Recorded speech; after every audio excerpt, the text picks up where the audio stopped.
આપણે રોજિંદા જીવનમાં કેટલું બધું કરીએ છીએ નહીં?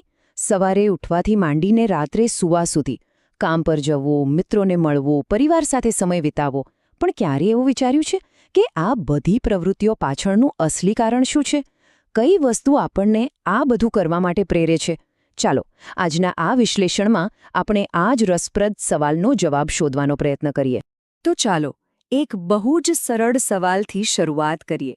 જરા વિચારો, આજ સવારથી અત્યાર સુધીમાં જે પણ કામ કર્યું એ શા માટે કર્યું? શું એનો હેતુ પૈસા કમાવાનો હતો?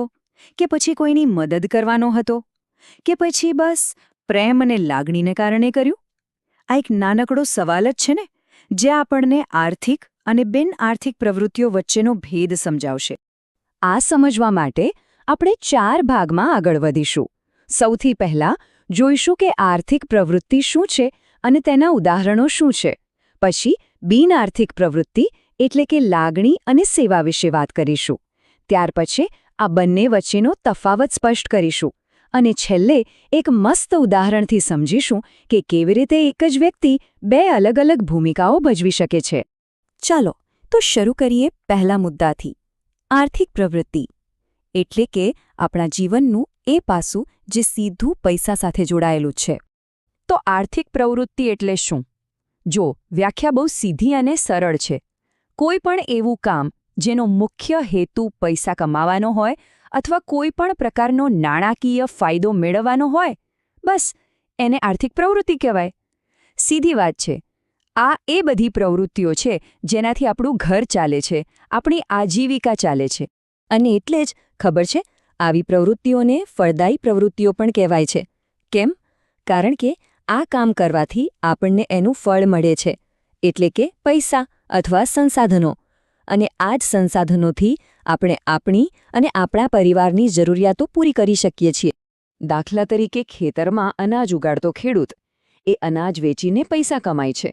કાપડ બનાવતો વણકર હોય કે પછી ફર્નિચર બનાવતો સુથાર, આ બધા જ લોકો કંઈક એવું બનાવે છે જે બીજાના કામમાં આવે અને એના બદલામાં એમને આર્થિક વળતર મળે છે. આ બધા જ આર્થિક પ્રવૃત્તિના એકદમ સ્પષ્ટ ઉદાહરણો છે. ચાલો હવે સિક્કાની બીજી બાજુ જોઈએ, એટલે કે બિન આર્થિક પ્રવૃત્તિ. આ એવા કામ છે જે પૈસા માટે બિલકુલ નથી થતા, પણ આપણા જીવન માટે એટલા જ, કદાચ એનાથી પણ વધારે મહત્વના હોય છે. તો બિન આર્થિક પ્રવૃત્તિ એ આર્થિક પ્રવૃત્તિથી એકદમ ઉલટું છે. આ એવા કામ છે જેના પાછળ પૈસા કમાવાની કે કોઈ નાણાકીય ફાયદાની દૂર દૂર સુધી કોઈ અપેક્ષા જ નથી હોતી. અહીં પૈસાની વાત જ નથી આવતી. તો સવાલ એ થાય કે જો પૈસા નહીં, તો પછી આ કામ કરવાની પ્રેરણા ક્યાંથી મળે છે? અહીં પ્રેરક બળ બને છે દેશ સેવા, સમાજ સેવા, સ્નેહ કે પછી પ્રેમ. આ એવી અંદરની ભાવનાઓ છે, એવી મજબૂત લાગણીઓ છે જે આપણને કોઈ પણ સ્વાર્થ વગર કામ કરવા માટે ધક્કો મારે છે. આનાથી સુંદર ઉદાહરણ શું હોઈ શકે? એક માતા જે પોતાના બાળકનો ઉછેર કરે છે, એ માત્ર ને માત્ર પ્રેમથી કરે છે. કોઈ સમાજસેવક જે પોતાના સમુદાય માટે કામ કરે છે. કે પછી વિચારો કોઈ કુદરતી આફત વખતે મદદ માટે દોડી આવતા સ્વયંસેવકો. આ બધા કામ પાછળ પૈસા નથી, પણ લાગણી અને સેવાની ભાવના છે. ઓકે, તો હવે આપણે આર્થિક અને બિન આર્થિક પ્રવૃત્તિ બંનેને સમજી લીધું છે. ચાલો હવે બંનેને સામસામે મૂકીને જોઈએ, એટલે આખો તફાવત બરાબર સ્પષ્ટ થઈ જાય. જો આ બધી જ ચર્ચાનો સાર ફક્ત 4 શબ્દોમાં સમાઈ જાય છે. એક તરફ છે આર્થિક પ્રવૃત્તિ, જે જરૂરિયાત અને વળતર પર ચાલે છે. અને બીજી તરફ છે બિન આર્થિક પ્રવૃત્તિ, જેનો આધાર સેવા અને લાગણી છે. બસ આટલો જ મૂળભૂત તફાવત છે બંને વચ્ચે. હવે એક બહુ જ મજાનું ઉદાહરણ લઈએ. એનાથી સમજાશે કે કેવી રીતે એક જ વ્યક્તિ એક જ કામ 2 અલગ અલગ ભૂમિકાઓમાં કરી શકે છે. માની લો કે એક શેફ છે, એક રસોઈયું. જ્યારે એ કોઈ હોટેલના કિચનમાં રસોઈ બનાવે છે, ત્યારે એ શા માટે બનાવે છે? દેખીતી રીતે પગાર માટે, પૈસા કમાવા માટે. તો આ કઈ પ્રવૃત્તિ થઈ? બિલકુલ સાચું, આર્થિક પ્રવૃત્તિ.